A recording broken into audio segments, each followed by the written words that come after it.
Florida, filming with Kevin, more commonly known as the Backyard Scientist. That's right. And today we're going to take these 2 live grenades, and we're going to be dipping them in this tub of liquid nitrogen. So go ahead and hand them to me. And then, dude, baby alligator.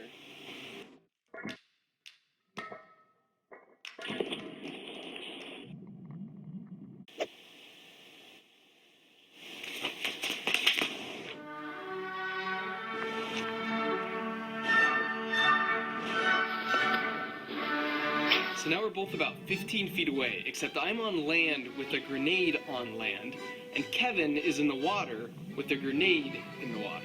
So the question is, which one of us has a better chance of survival? Take a moment to decide. Do you dive on the pool deck or jump in the pool? We both had very different theories for survival, so as firm believers in the scientific method, we decided to test out our hypotheses. So we devised some experiments, but before I get to those, I think it's important to understand how a grenade actually works.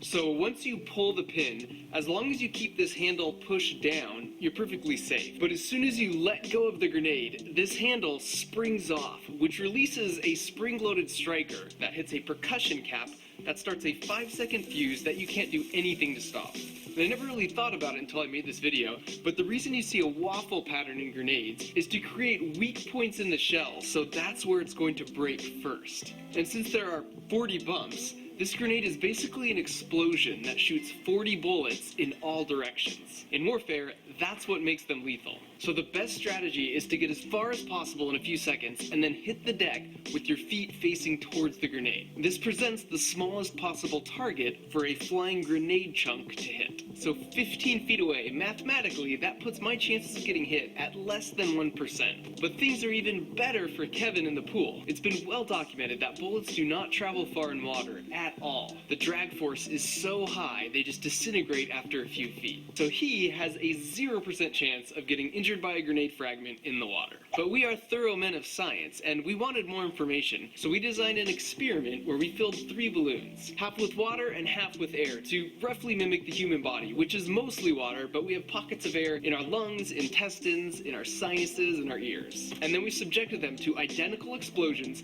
identical distances apart in both air and water.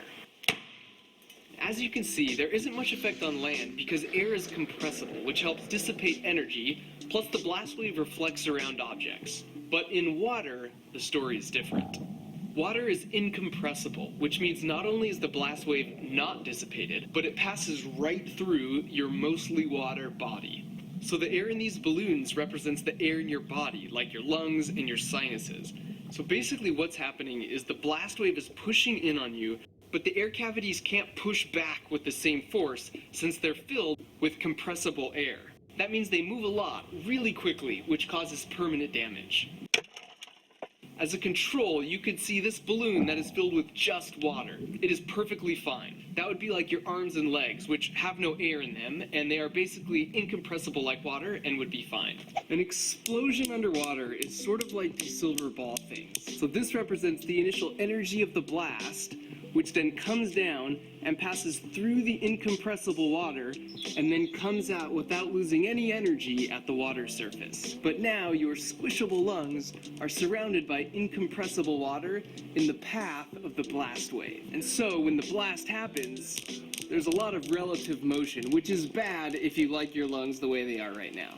And sadly, our experiment is verified in real life. So these jerks throw an M80 into the water, and you can see the devastating effect it has. On land, if a bird were that close to an M80, it would be startled, but it would be perfectly fine. So now that you know, think back. Which did you choose? While it's true, there is a small chance you would get unlucky with a grenade chunk if you chose to dive next to me. If you chose to join Kevin, you will be in that pool for the rest of your life.